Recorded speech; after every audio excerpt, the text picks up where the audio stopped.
สบายดีบรรดาท่านกลับมาพบกันอีกแล้วกับ EP ที่16ผ่านไป15 EP ก็เริ่มมีเสียงตอบรับหลายแล้วเนาะท่านที่เข้ามารับฟังรับชมวิดีโอนี้ก็ขอให้ท่านกด Subscribe กดไลค์กดแชร์ให้ได้อันนี้ก็เป็นช่องทาง YouTube อุ่นแก้วคนกับข่าวเนาะท่านใดที่เข้ามาเบิ่งมาชมแล้วก็ช่วยกด Subscribe กดไลค์กดแชร์ให้ได้ก็ EP ที่16อีกครั้งหนึ่งเมื่อนี้สิมาเว้าเรื่องการขุดคำอยู่แขวงอัตตปือดอกเบิ่งความหลังน้อยหนึ่งเคยมีเพลงว่าอัตตปือขายคำแรกไก่มีคำเว้าหนึ่งอัตตปือขายคำแรกไก่สารวันขายสร้างแรกกระบองเขาจะเว้าทำนองเปรียบเปยหมายถึงความอุดมสมบูรณ์ของทรัพย์ในดินสินในน้ำอยู่แขวงอัตตปือเนาะตะกี้เขาก็ได้ยินเพลงฟังซื่อๆว่ามันแมนแท้บ่อัตตปือขายคำแรกไก่แล้วมาเบิ่งปัจจุบันนี้จังค่อยว่ามันมีความเป็นจริงสมคำลำลือคือดังที่เพลงเขาจะเว้ามีทั้งบอคำมีทั้งบอหินประเสริฐบ่เขาเจ้าห้องเป็นหินและอย่างหนึ่งเขาเจ้ากระบุมเนาะในการไปขุดค้นหินอยู่เมืองภูวงหั่นนะแต่ว่าเรื่องคำนี่ก็หลายบรรดาท่านหากบ่มีการเปิดเผยซื่อๆเรื่องของเรื่องหั่นนะอยู่แขวงอัตตปือเปิดเผยอยู่โดยทั่วไปแต่ว่าเนื้อในใจรักแท้ๆนี่ยังบ่มีการเปิดเผยว่าขุดแต่ละปีหั่นได้เท่าใดสิมาเบิ่งว่ามันหลายขนาดใดอันนี้อิงตามข้อมูลจากผู้ที่ไปสังเกตเบิ่งการขุดค้นหั่นนะมันสิหลายขนาดใดมาเบิ่งแล้วเว้าอีกอย่างนึงก็คือว่าความเป็นมาของแขวงอัตตปือนี่เป็นหยังเขาเจ้าค่อยเว้าว่าแขวงอัตตปือตามที่ได้ไปล้มกับคนอยู่ท้องถิ่นเขาเจ้าก็ว่าที่จริงหั่นน่ะแขวงอัตตปือเนี่ยมันเป็นภาษาเดิมๆมันเป็นภาษาชนเผ่าอยู่ในเขตดังกล่าวหั่นข้าเจ้ามีการเอางัวเอาควายมาขายมีการซื้อขายงัวควายกันแล้วมันเป็นบอนเต้าโฮมงัวควายอยู่หั่นเวลาขายงัวขายควายนะเป็นตลาดขายงัวขายควายข้าเจ้าว่านะแล้วเวลาเอางัวควายมาเต้าโฮมกันแล้วบัดนี้นะมันมีขี่เนาะงัวควายมันก็ขี่ไสบัดนี้ขี่หันเป็นภาษาชนเผ่าเขาเจ้าห้องว่าอิดมันแปลว่าขี่งัวขี่ควายนี่นะตะปือนี่หมายความว่ากระบือหั่นล่ะเขาเจ้าว่าอิดกระบืออันความเป็นมาของแขวงอัตตปือชื่อแท้มันแม่นอิดกระบือหมายความว่าบอนขี่งัวขี่ควายอยู่หันเพราะว่าเขาเจ้ามีการซื้อขายงัวควายแล้วต่อมาจังค่อยห้องเขตดังกล่าวนั้นว่าหลังจากนั้นจังค่อยห้องว่าเป็นแขวงอัตตปือมันเป็นเข้าเดิมมาจากแขวงมันเป็นเข้าเดิมมาจากชื่อคำว่าอิดกระบืออิดกระบือก็หมายถึงว่าขี่งัวขี่ควายอันนั้นคือความเป็นมาของแขวงอัตตปือเนาะบัดนี้มาเว้าเรื่องการขุดคำอยู่วังตัดแขวงอัตตปือวังตัดเขตวังตัดนี่มันเป็นเขตที่ว่ามีการขุดคำที่ตั้งอยู่เมืองซานไซขึ้นกับแขวงอัตตปือให้ท่านเบิ่งว่ามันมีหลายปานใดการขุดคำอยู่แขวงอัตตปือก่อนหน้านี้เนี่ยเขาเจ้าเริ่มเข้ามาขุดค้นนี่ประมาณ10 ปีหลังโดยประมาณข่อยยังจื้อได้ตอนที่ว่าข่อยไปเฮ็ดเวียกอยู่แขวงอัตตปือในปี2008หรือ2009ประมาณนี้ก็เริ่มเห็นเขาเจ้าเอาน้ำมันเอาอุปกรณ์การขุดค้นคำนี่ใส่เฮบินเฮลิคอปเตอร์ทหารนี่นะบินขึ้นไปเขตวังตัดที่ว่ามีการขุดค้นที่ว่าบริษัทที่เข้ามาขุดค้นนี้แมนบริษัทของเวียดนาม โดยร่วมมือกันกับกรมสำรวจบ่อแห่ของกระทรวงป้องกันประเทศว่าง่ายๆก็คือเป็นของฝ่ายทหารเวียดนามกับกระทรวงป้องกันประเทศของลาวนี่แหละแต่ว่ารูปแบบการร่วมมือแนวใดก็ยังบ่มีการเปิดเผยในเวลานั้นหลังจากขุดค้นมาได้ระยะหนึ่งก็เป็นมีการขุดค้นเพียงแต่ว่าระหว่างการร่วมมือเพราะเพียงแต่ระหว่างทหารเวียดนามกับกระทรวงป้องกันประเทศลาวแต่ส่วนใหญ่เวียดนามจะเข้ามาควบคุมการขุดค้นกรรมกรลาวหรือว่าฝ่ายลาวนี่เพราะเพียงแต่ไปเฮ็ดเวียกกินเงินเดือนซื่อๆมันเป็นทำนองนั้นโดยเฉพาะทางฝ่ายกระทรวงป้องกันประเทศลาวมีแต่ส่งทหารส่งอีหยังไปเฮ็ดเวียกอยู่หั่นก็กินเงินเดือนนำเขาเจ้าซื่อๆแต่สัดส่วนในการแบ่งปันนี่บ่มีการเปิดเผยเพราะว่าทหารล้มกันเองอันนั้นความเป็นมาบัดนี้ในช่วงปีหลังจากที่โควิด -19 ระบาดมานี้เริ่มมีการขยายการขุดค้นคำอยู่เขตวังตัดหลายที่สุดหลายอยู่บนไหนบ่มีการเปิดเผยจำนวนคำที่ขุดได้หากแต่ว่าให้สังเกตเบิ่งจำนวนรถบรรทุกบรรดาทางอิงตามข้อมูลจากผู้ที่เคยเฮ็ดเวียกอยู่หั่นและกับผู้ที่ไปเบิ่งด้วยตาตัวเองรถบรรทุกอันนั้นตีนใหญ่ๆถ้าท่านไปแถวบ่อคำเซโปนหรือว่าบ่อคำผู้เบี้ยจังซี่ท่านจะเห็นดอกรถบรรทุกที่ว่าเขาเจ้าไปขนแห่นะมันเป็นรถบรรทุกขนาดตีนใหญ่ขออภัยมันบนรถบรรทุกทั่วไปมันเป็นรถบรรทุกที่ตีนใหญ่ๆนะบรรทุกได้ประมาณ80ต้นต่อครั้งคันหนึ่งบรรทุกได้ประมาณ80ต้นบัดนี้มีรถบรรทุกที่ว่าบรรทุกเฮค้ำเฮอย่างนั้นหลังจากที่เขาเจ้าระเบิดผู้แล้วเขาเจ้าเอาหินเอาอย่างที่ว่ามีเฮค้ำยนต์เอาใส่รถเท่านั้นแล้วค่อยมาสกัดอีกครั้งนึงมีรถบรรทุกที่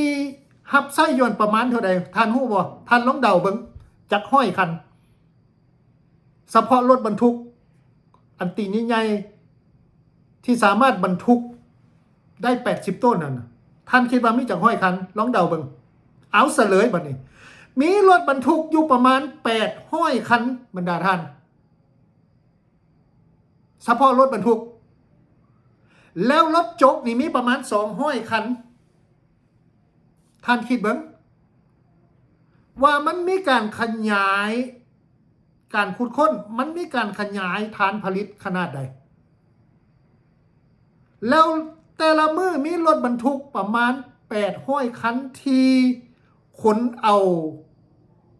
หินที่มีแห่ค้ำอยู่หั่นมาสกัดท่านคิดว่ามันหลายปานใดแล้วสกัดออกมาเป็นค้ำสิได้หลายขนาดใดท่านคิดเบิ่งบ่มีการเปิดเผยตัวนี้ว่าได้เท่าใดแล้วเป็นสัดส่วนของลาวนี่จักเปอร์เซ็นต์บ่มีการเปิดเผยเรื่องนี้น่ะเห็นบ่ที่ผ่านมาก็เห็นแต่เป็นข่าวผู้หลักผู้ใหญ่ไปเยี่ยมยามการขุดค้ำอยู่เขตวังตัดแขวงอัตตปือหันแต่ว่าบ่มีการเปิดเผยบริษัทที่รับผิดชอบกันก็แม่นบริษัทวังตัดหันหากแต่ว่าปัจจุบันนี้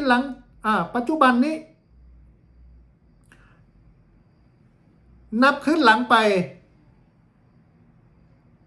นับแต่โควิด -19 ระบาดจนมาถึงปัจจุบันนี้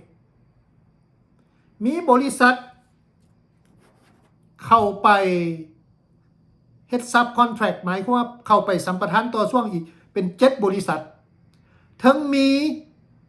บริษัทเวียดนามและบริษัทจีนเข้าไปขุดค้นนำท่านคิดเบิ่งว่ามันหลายขนาดใดคันหาว่าบ่มีแห่คำหลายอยู่หั่นเฮ็ดจังได๋บริษัท7บริษัทสิเข้าไปสัมปทานเป็นซับคอนแทรคอยู่หั่นอีกปัจจุบันมีบริษัทจีนแล้วก็มีบริษัทเวียดนี่เป็นหลักเข้าไปขุดค้นอยู่หั่นแล้วท่านคิดเบิ่งว่ามันหลายขนาดใดแห่คำอยู่เขตนั้น ในแต่ละปีเขาเจ้ามีการขุดค้นหั่นน่ะเอาไปเอามาประเทศลาวหรือว่าคนลาวน่ะนั่งยอง เขาห้องว่านั่งอยู่ถึงบ่อคำแต่ว่าเฮ็ดหยังบ่ได้แล้วก็ให้บริษัทต่างประเทศหรือว่ามอบให้ต่างประเทศเข้ามาขุดค้นจะด้วยรูปแบบการร่วมมือแนวใดก็บ่ฮู้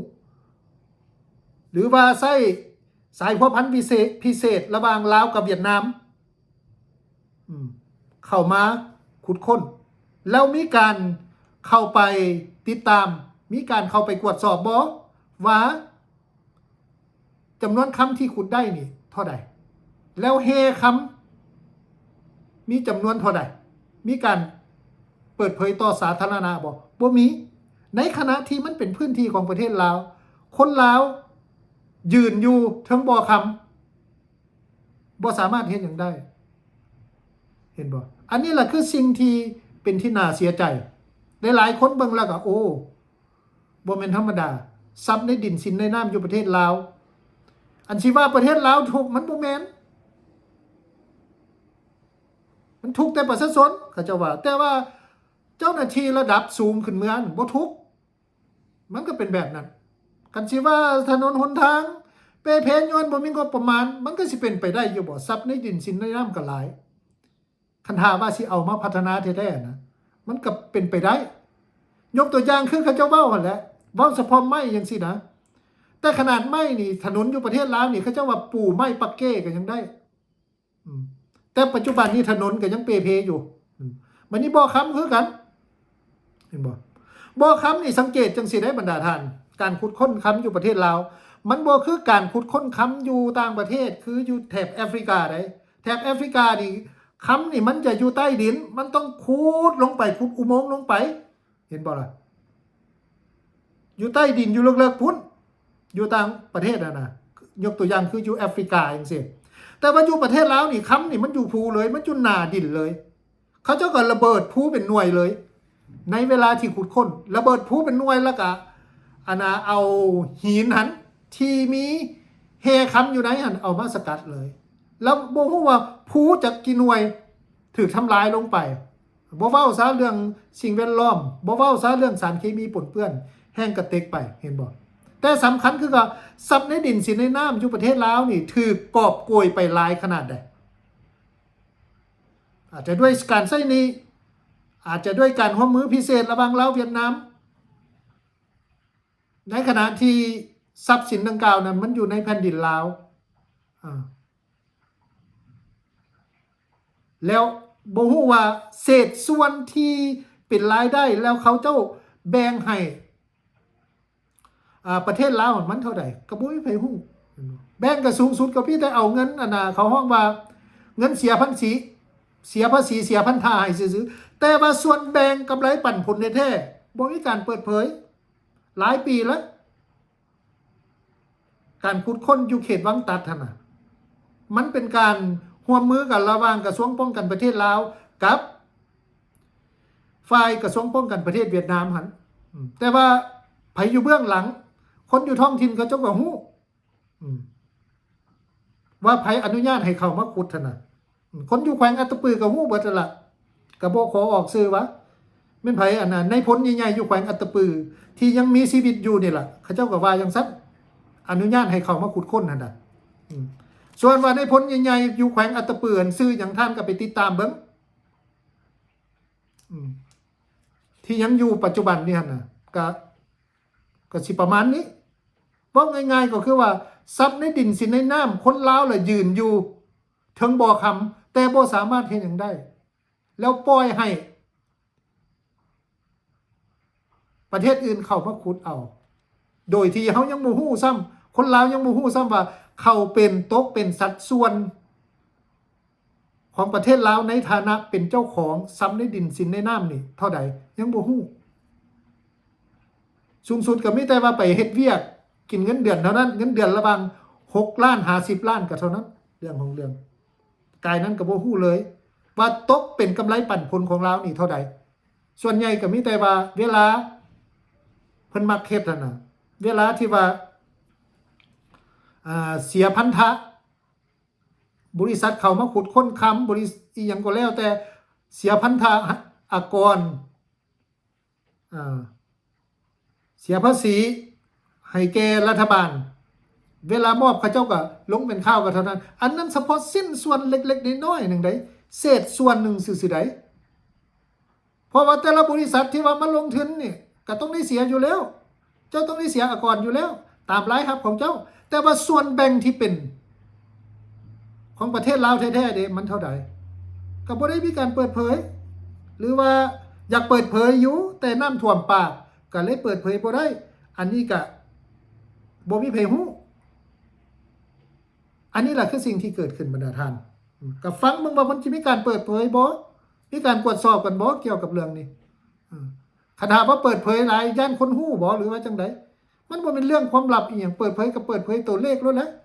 ไก่ประชาชนดีใจเบิ่งว่าเอาเงินกำไรปันผลจากการขุดค้นค้ำอยู่เขตวังตัดแขวงอัตตปือหั่นเอาไปพัฒนาหั่นอันนั้นเอาไปพัฒนาอันนี้เท่าใดที่ผ่านมาก็พบเพียงแต่ว่าได้ยินว่าอันนี้อิงตามข้อมูลจากเจ้าหน้าที่อยู่แขวงอัตตปือได้ยินว่าทางบริษัทวังตัดนี่ได้จ่ายเงินพันธะให้แขวงอัตตปือแล้วประมาณ3 ปีหลังเนี่ยนะหากแต่ว่าทางแขวงอัตตปือเอาเงินนั้นไปซื้อรถแบ่งปันให้พนักงานการนำของแขวงและพนักงานกำลังสิออกบำนาญในการซื้อรถหั่นน่ะก็ลองไปตรวจสอบเบิ่งเรื่องนี้หั่นน่ะเพราะว่าเฮามีข้อมูลเคยนำเสนอข่าวมาแล้วเกี่ยวกับเรื่องนี้หั่นน่ะสิมีเท่านี้สำหรับ EP นี้บรรดาท่านที่เข้ามารับฟังรับชมกรุณาช่วยกด Subscribe กดไลค์กดแชร์ด้วยเนาะสำหรับ EP นี้ลาไปก่อนพบกันใหม่ EP หน้าสบายดี